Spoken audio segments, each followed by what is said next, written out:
Hello everyone, welcome to our next mini vlog. ನಮ್ಮ vlogging ಮಾಡೋದು ಹೆಂಗೆ ಅಂತ ಹೇಳ್ಕೊಡ್ತಾರ ನಮ್ ಸಾಮಾನ್ಯ ಅಮ್ಮ. ಈ ವ್ಲಾಗ್ ಅಲ್ಲಿ ಏನ್ ಮಾಡ್ತೀವಿ ಗೊತ್ತಾ? ನೀವ್ ಏನ್ ಹೇಳ್ಬೇಕು ಅಂತ ಅಂದ್ರೆ ಅಮ್ಮ, ಇವಾಗ ಸಮಾಜದಲ್ಲಿ ಒಂದ್ ಹೆಣ್ಮಕ್ಳು ಹುಟ್ಟಿದ್ರೇನೆ ಹೆಂಗ್ ಆಡ್ತಾರಲ್ವಾ? ನೀವ್ ಯಾವಾಗ್ಲೂ ನನಗೆ ಹೇಳ್ತಿದ್ರಲ್ಲ, ನಮ್ಮ ಅಪ್ಪ 3 ಹೆಣ್ಮಕ್ಳಾದ್ರೂನುವೆ ಒಂದ್ ಡೈಲಾಗ್ ಹೊಡಿತಿತ್ತು ಅಂತ. ನೀವೇ ಬೇಜಾರ್ ಮಾಡ್ಕೊಂಡು ಅಯ್ಯೋ ಹೆಣ್ಣಾಗ್ಬಿಟ್ಟು ಏನ್ ಮಾಡೋದು, 30 ವರ್ಷದಿಂದ ಹೆಣ್ಣು ಅಂದ್ರೆ ವರದಕ್ಷಿಣೆ ಕೊಡ್ಬೇಕು, ಮದ್ವೆ ಮಾಡ್ಬೇಕು ಅಂತ ರಿಸ್ಕ್. ಅವಾಗ ಅಪ್ಪ ಒಂದ್ ಡೈಲಾಗ್ ಹೇಳ್ತಿತ್ತು ಅಂತ ಅಂದ್ರಲ್ಲ, ಅದ್ ಹೇಳ್ಬೇಕು. ಅದಕ್ಕಿಂತ ಮುಂಚೆ ವಿವರ್ಸಿಗೆ ನೀವು ಮಂಜಪ್ಪನ ಎಕ್ಸ್ಪ್ರೆಷನ್ ನೋಡಿ. ನಮ್ಮಮ್ಮ ಮಾತಾಡ್ಬೇಕಾದ್ರೆ ನಮ್ಮ ಅಪ್ಪಂಗ್ ಒಂಥರ ಪ್ರೌಡ್ ಫೀಲಿಂಗು, ಎಷ್ಟು ಖುಷಿಯಿಂದ ನಗ್ತಾರೆ. ಅದೊಂಥರ ಹೆಮ್ಮೆಯ ನಗು ಅಂತಾರಲ್ಲ ಆ ತರ. ಅಲ್ವೇನು ಮಂಜು? ಹಾ, ಈಗ ಹೇಳ್ತಾರೆ ಹೇಳಮ್ಮ. ನೀವ್ ಹೇಳ್ತಿದ್ರಲ್ಲ, ನಮ್ಗೆ ಯಾವಾಗ್ಲೂ ಹೇಳ್ತಿದ್ರಲ್ಲಮ್ಮ, ನೀವ್ 3 ಹೆಣ್ಣಾದು ಅಂತ ಬೇಜಾರ್ ಮಾಡ್ಕೊಂಡು ಹೇಳ್ದಾಗ್ಲು ಅಪ್ಪ ಏನೋ ಹೇಳ್ತಿತ್ತು ಅಂತೀರಲ್ಲ.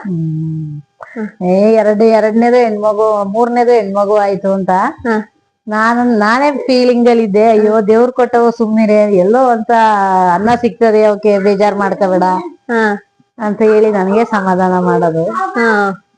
ಸಣ್ಣ ಮಾಮನ್ ಸ್ಟೋರಿ ಹೇಳ್ತಿದ್ರಲ್ಲ.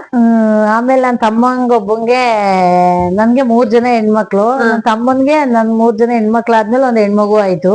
ಅದವನ್ಗೆ ಫಸ್ಟ್ ಹೆಣ್ಮಗು. ಆದ್ರೆ ಅವನು ಸ್ವಲ್ಪ ಎಣ್ಣೆ ಹೊಡೆದ್ಬಿಟ್ಟು ಬಂದು ಅದೇನೋ ಒಂಥರ ಕೆಟ್ಟ ಪದ ಬಳಸ್ದ, ಹೆಣ್ಮಗು ಹುಟ್ಟಿದೆ ಅನ್ನೋ ಕಾರಣಕ್ಕೆ. ಅದಕ್ಕೆ ನಾನು ಅವನಿಗೆ ಎತ್ತೊಂದ್ ಕೆಪಾಲ್ ಕೊಡ್ದು. ನಮ್ ಮನೆಯವರು 3 ಹೆಣ್ಮಕ್ಳು ಹುಟ್ಟಿದಾಗ್ಲೂ ಅವ್ರು ಒಂದ್ ಮಾತ್ ಕೆಟ್ಟ ಪದ ಮಾತಾಡಿಲ್ಲ. ಮೊದಲನೇದೇ ಹೆಣ್ಮಗು ಹುಟ್ಟಿರೋದಕ್ಕೆ ನೀನು ಈ ತರ ಪದ ಬಳಸ್ತೀಯ, ತಪ್ಪು ಅದು. ಹೆಣ್ಮಕ್ಳು ಗಂಡ್ಮಕ್ಳು ಎಲ್ಲ ಸಮಾನೆಯ. ಗಂಡ್ಮಕ್ಳು ಅಂತ ಯಾವತ್ತೂ ಹೆಣ್ಮಕ್ಳು ಗಂಡ್ಮಕ್ಳು ಅಂತ ಭೇದ ಮಾಡಬಾರ್ದು ಅಂತ ಹೇಳಿ ಇದ್ ಮಾಡಿದ್ದೆ, ಅವನಿಗೆ ಸಮಾಧಾನ ಹೇಳಿದ್ದೆ. ಆಮೇಲೆ ಇನ್ನೊಂದು ನಾನ್ ಶೇರ್ ಮಾಡ್ಕೋಬೇಕು ಅಂದ್ರೆ, ನಾನು ಈಗ 4 ಇಯರ್ಸ್ ಪ್ರೆಗ್ನೆಂಟ್ ಇದ್ದಾಗ ಪಾಪ ನಮ್ಮ ಮನೆಯವ್ರೇನ್ ಗಂಡ್ ಬೇಕು ಹೆಣ್ ಬೇಕು ಅಂತ ಇರ್ಲಿಲ್ಲ. ಬಟ್ ಏನೇ ಆದ್ರೂ ಅದೊಂದ್ ಮನ್ಸಲ್ಲಿ ಇರುತ್ತಲ್ವಾ, ಮೊದ್ಲನೇದ್ ಗಂಡಾಗ್ಬಿಟ್ರೆ ಟೆನ್ಷನ್ ಇರಲ್ಲ ಆ ತರ. ಆಗ ನಮ್ಮ ಮನೆಯವ್ರಿಗೆ ನಾನು ಹೇಳಿದ್ದೆ, ನೋಡಪ್ಪ 30 ವರ್ಷದಿಂದನೇ ನಮ್ಮ ಅಪ್ಪಾಜಿ ನಾವ್ 3 ಜನ ಹೆಣ್ಣು ಮಕ್ಳು ಹುಟ್ಟಿದ್ರುವೆ ನಮ್ಮಮ್ಮಂಗ್ ಒಂದು ಮಾತ್ ಏನು ಹೇಳಿಲ್ವಂತೆ.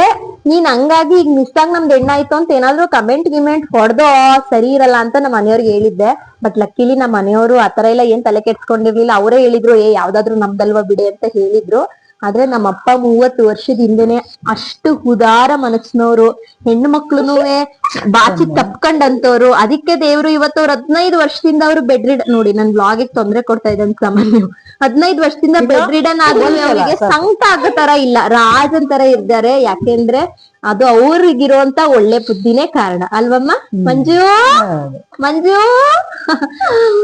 Thank you. ಇದನ್ನ ನಿಮ್ ಜೊತೆ ಶೇರ್ ಮಾಡ್ಕೋಬೇಕು ಅನ್ನಿಸ್ತು, ಅದಕ್ಕೆ ಮಾಡ್ದೆ. ಸಾಮಾನ್ಯ ಇರೋದಲ್ಲ ಹುಚ್ಚ.